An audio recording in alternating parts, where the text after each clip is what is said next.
Welcome to the Geostrategic Podcast. All right, let's unravel a story that honestly sounds straight out of a spy thriller. Right. We've got a long-standing ally being summoned by another over accusations of covert operations. But this isn't fiction, it's the very real unfolding drama involving Greenland, Denmark, and the United States, and it's putting some truly unexpected strain on close diplomatic ties. Yeah, it's really striking how quickly an issue that might seem quite distant can just escalate, how it ripples through global alliances. Definitely. We're talking about Greenland, this huge, strategically vital territory, and, well, actions that are putting a serious strain on U.S.-Denmark relations. And this has profound implications, potentially, for European security and even the core cohesion of NATO itself. So today, for you, our mission is to navigate the intricate details. We're drawing from sources like CBS News and some deep dives into U.S. intelligence ops. We'll pull out the core facts, the key insights, look at what it means for the players involved, and really connect the dots to that bigger geopolitical picture. Get ready, because this story is, well, it's far more complex and impactful than you might think at first glance. Okay, so where does this story really kick off? It starts with Denmark's foreign minister making a pretty significant diplomatic move. Summoning the top U.S. diplomat. Exactly. Summoning the top U.S. diplomat for talks, specifically their charge d'affaires, Mark Stroh. He's essentially the acting ambassador there. Right. And the reason? Reports from DR, Denmark's main public broadcaster, alleging that at least 3 individuals linked to President Trump were running covert influence operations in Greenland. And these weren't vague accusations either, were they? No, not at all. Pretty specific, based on, get this, 8 anonymous sources. Yeah. Government, security, Greenlandic, even U.S. contacts. Wow. According to DR's reporting, the goal was pretty clear: to weaken relations with Denmark from within Greenlandic society. Just think about that for a second. Undermining the kingdom from within. Yeah. One American was reportedly compiling lists of Greenlandic citizens, you know, who's for, who's against Trump's overtures, trying to build a secession movement.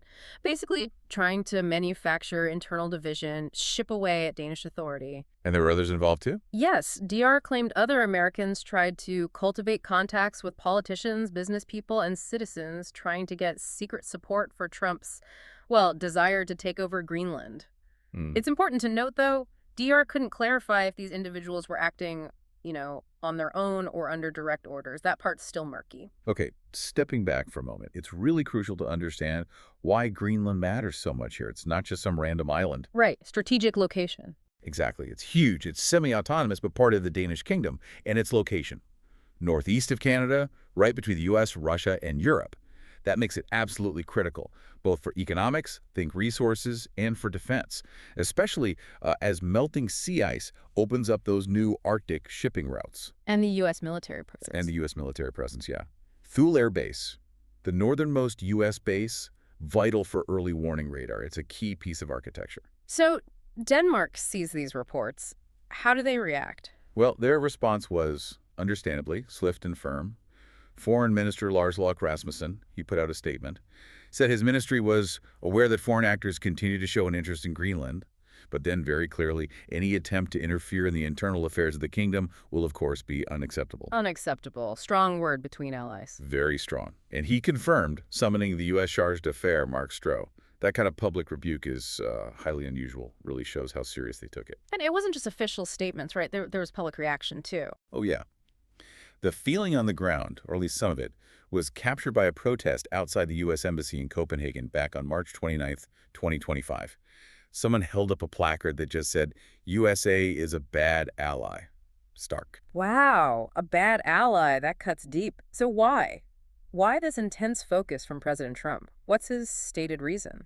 Well, he's been pretty consistent, actually. He claims the U.S. needs Greenland for national security. He said he's talking about protecting the free world. And he specifically mentioned seeing China ships all over the place and Russian ships all over the place near Greenland, saying he won't let that happen. So he's framing it as a defensive necessity against rivals. Precisely. Not just real estate, but a critical piece on the global chessboard, especially in the Arctic.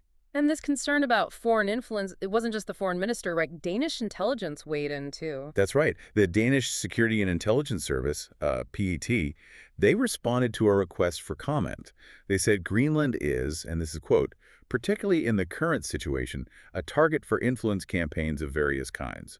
Okay, so Pete sees Greenland as vulnerable. Yes, and they added these campaigns could aim to create divisions in the relationship between Denmark and Greenland. So are they talking about the same kind of alleged Trump-linked operations or Yeah. something broader? PT's assessment suggests something maybe more pervasive, a broader vulnerability. Yeah. They believe this division could be created by, quote, exploiting existing or fabricated disagreements, or by promoting or amplifying certain viewpoints regarding the kingdom, the United States, or other countries with a particular interest in Greenland. So it's not just one potential incident, but maybe a whole pattern of external actors trying to sow discord. Exactly. It paints Greenland as this kind of pressure point where any friction, like this current stuff between Denmark and the U.S., could be amplified and really impact regional stability. Okay, so we go from these alleged sort of covert individual ops to something much bigger, a direct U.S. intelligence directive. That feels like a major escalation. Oh, absolutely. This isn't just unusual. Right. It represents a really profound shift, almost unprecedented in how alliances are supposed to work. What exactly was it? We're talking about a collection emphasis message. That's a formal, high-priority instruction issued by high-ranking officials under DNI Tulsi Gabbard. And it's a clear directive to the big U.S. intelligence agencies, CIA, DIA, NSA, telling them to step up spying on Greenland. Spying on an ally's territory. Yes. Specifically, the agencies were told to learn more about Greenland's independence movement and attitudes on American resource extraction on the island. And, get this, they were also asked to identify people in Greenland and Denmark who support U.S. objectives for the island. So identifying potential allies within the allies' population for U.S. goals. Precisely. And you have to remember, intelligence resources are always limited. They're usually focused on perceived threats, right? Yeah. Adversaries. Redirecting them towards a NATO ally's territory. I mean, that fundamentally challenges the definition of ally. It suggests a much more transactional approach to these relationships. Could have a real chilling effect long-term on global trust. As former intel officials pointed out, resources are limited. They're typically pointed at threats, not allies. Right. So the very fact they're now aimed at a NATO ally's territory just underscores how serious the administration is about this. And this directive, it seems like one of the first concrete steps, based on our sources, towards Trump actually getting Greenland. Fulfilling that often stated desire. Yeah, he's been vocal since his first term, hasn't he? Talking about wanting to purchase, annex, or conquer Greenland's 836,000 square miles. He hasn't been subtle. No. He even said in a joint address to Congress, we need Greenland for national security and even international security, and we're working with everybody involved to try and get it. One way or the other, we're going to get it. One way or the other. That's quite a statement. It is. And it wasn't just talk. Remember that high-level visit? VP J.D. Vance, Mike Waltz, who was NSA then, Energy Secretary Chris Wright. They went to Greenland in late March. Oh yeah, that caused a huge stir. Huge. Sparked outrage. Danish PM at Fredriksson, she didn't hold back, told Danish TV the visit put completely unacceptable pressure on Greenland, Greenlandic politicians, and the Greenlandic population, and on Denmark, too. So calling out a NATO ally for strong-arming, essentially. Pretty much. And she concluded, President Trump is serious. He wants Greenland. That determination really sets the stage for what came next. Which leads to maybe the most unsettling question. How far is the U.S. willing to go? Right. Was military force ever actually on the table? Well, President Trump was asked directly by NBC News if he'd rule out seizing Greenland by force. His answer. What did he say? He demurred. He said, I don't rule it out. I don't say I'm going to do it, but I don't rule out anything. No, not there. We need Greenland very badly. And then he added this line about the people. Greenland is a very small amount of people, which we'll take care of and we'll cherish them and all of that. But we need that for international security. Wow. Cherish the people you might forcibly annex. That's jarring. Deeply unsettling, yeah. And of course, this ties back to Greenland's resources, too. Those big deposits of rare earth minerals, vital for modern tech. Right. EVs, wind turbines. Exactly. And untapped oil and gas reserves. Logistically tough to get at, sure, but they'd become American assets if an annexation happened. So let's zoom out. What does this whole saga, this pressure campaign, mean for the actual relationship between the U.S. and Denmark? These are supposed to be close, long-standing allies. It's incredibly damaging, obviously. Yeah. You have a NATO ally, Denmark, being subjected to alleged covert ops, intelligence targeting, and even veiled threats of force from its main protector, the U.S. The foreign minister calling U.S. actions unacceptable, summoning the charge. That's loud diplomatic language. Extremely loud. And that protesters signed USA is a bad ally. I mean, that reflects a sentiment of mistrust that sources say is growing. It paints a picture of an alliance under really immense pressure. Okay, so beyond the bilateral U.S.-Denmark tension, what about the wider implications for European security, for NATO itself? Well, if we connect this to the bigger picture, these actions by a major NATO power against an ally, they raise fundamental questions about trust and cohesion within the alliance. Because NATO's built on? It's built on collective defense, Article 5, sure, but also on mutual respect, trust. The idea that you don't spy on or threaten each other's territory. When one member does that, it sets a dangerous precedent. It weakens the very fabric of the alliance, potentially undermining its ability to act together when it really matters. And the European security angle, how does Greenland fit in there? Instability in the Arctic directly impacts Europe. It's becoming a critical geopolitical region. Climate change, new shipping routes, resource competition. Right. The Danish PM's strong reaction highlights that this isn't seen as just a U.S.-Denmark issue. It's perceived as a threat to sovereign territory within Europe's sphere, a challenge to established international norms. And this kind of internal friction, this division within the alliance, who benefits? Well, that's a critical point, isn't it?